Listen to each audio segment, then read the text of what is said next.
में हरिया, उसकी पत्नी और उनके 2 लड़के रहते थे। हरिया के दोनों लड़के जुड़वा थे और दोनों शक्ल सूरत में हमशक्ल थे। जो कोई भी व्यक्ति उनको देखता तो वो पहचान नहीं पाता कौन रामू कौन राजू है इन दोनों में से। एक शाम हरिया अपनी पत्नी से बोलता है, अब तो बुढ़ापा आ गया और अब पहले जैसे हाथ पैर भी नहीं चलते। हाँ, अब आपकी और मेरी उम्र हो गई है, अब मुझसे भी घर का काम नहीं होता।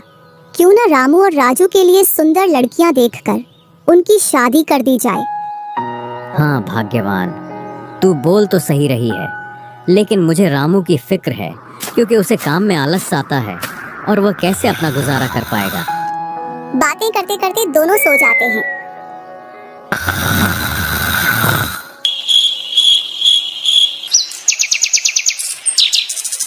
और सुबह उठकर हरिया रामू राजू से बोलता है, तुम दोनों खेतों पर चले जाना और एक खेत को खोद आना जिसमें मैं आकर बीज बो दूंगा। और आज मैं अपने दोस्त से मिलने के लिए पास ही के गांव में जा रहा हूँ, 2 दिन में लौट कर आऊंगा। हरिया तैयार होकर दूसरे गांव की ओर निकल जाता है और रामू राजू भी खेतों की ओर चल देते हैं। दोनों खेतों में जाकर काम करने लग जाते हैं। रामू ठहरा कामचोर, वह थोड़ी देर काम करने के बाद एक पेड़ की छांव में जाकर लेट जाता है। इधर राजू को सुबह से शाम हो जाती है और वह आधा खेत खोद देता है।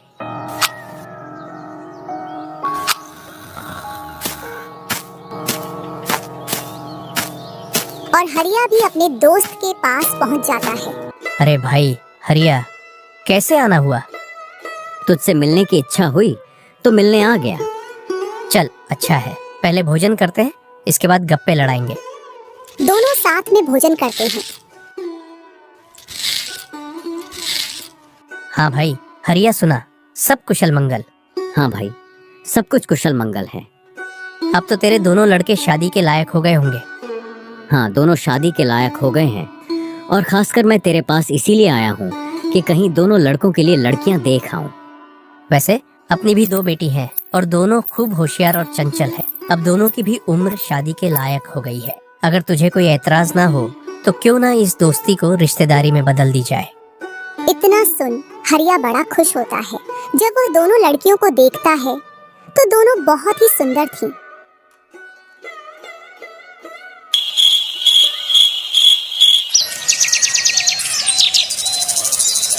सुबह होते ही हरिया अपने दोस्त से बोलता है, मैं जल्द ही मेरी बहुओं को लेने आऊंगा। इतना बोलकर हरिया अपने गांव की ओर चल देता है। इधर रामू और राजू भी अपने खेतों पर काम करने के लिए आ जाते हैं और रामू पेड़ की छांव में जाकर सो जाता है। इधर राजू अपने काम में लगा रहता है। शाम होने को आ जाती है और हरिया भी अपने खेतों के पास आ जाता है। रामू की आंख खुलती है तो हरिया उसको आता हुआ दिखता है,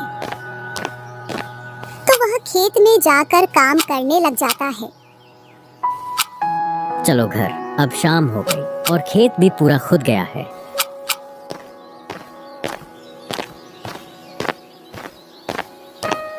तीनों साथ में घर पहुंच जाते हैं। हरिया अपनी पत्नी और दोनों लड़कों को बताता है कि वह इन दोनों की सगाई पक्की कराया हूँ।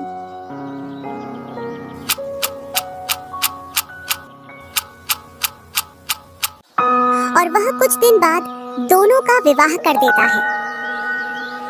ऐसे ही कुछ वर्ष निकल जाते हैं।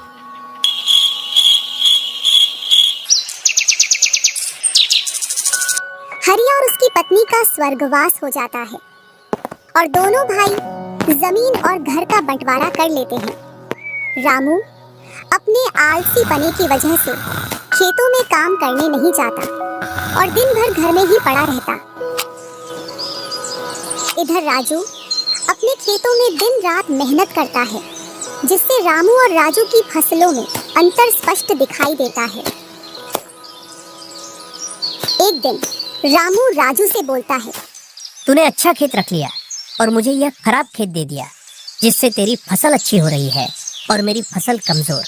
कोई ना, अगली फसल पर खेत बदल लेंगे।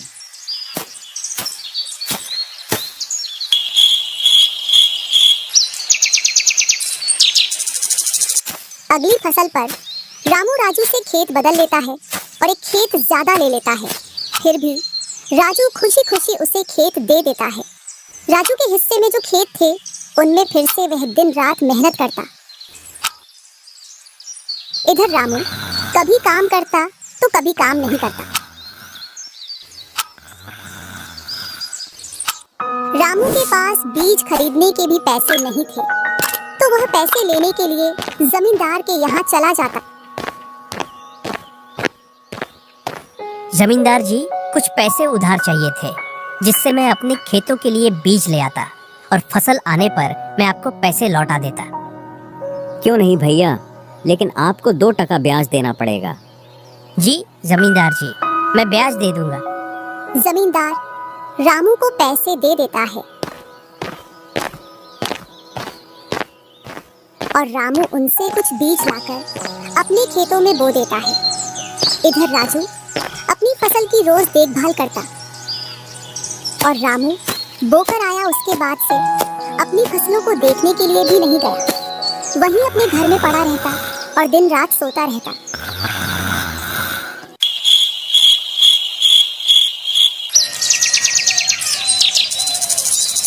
एक दिन जब फसल पकने का समय आया तो वह अपनी फसल देखने के लिए खेतों पर गया और फसल देखकर बोला, अरे इतनी कमजोर फसल!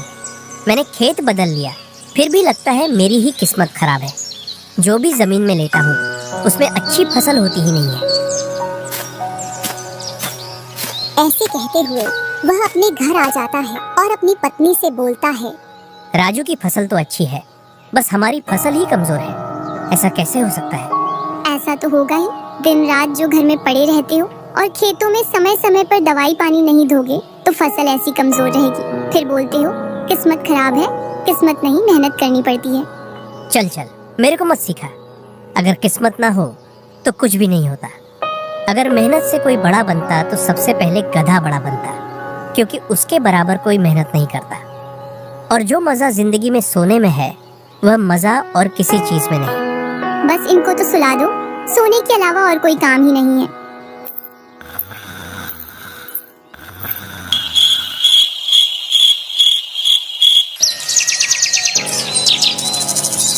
कुछ दिनों बाद जब फसल निकली तो राजू की फसल रामू से 2 गुनी निकली, जबकि उसकी जमीन रामू से कम थी।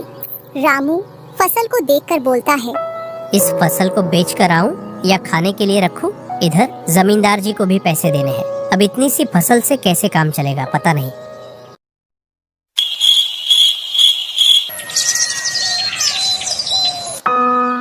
एक दोपहर रामू सो रहा था, तभी उसका गेट किसी ने खटखटाया।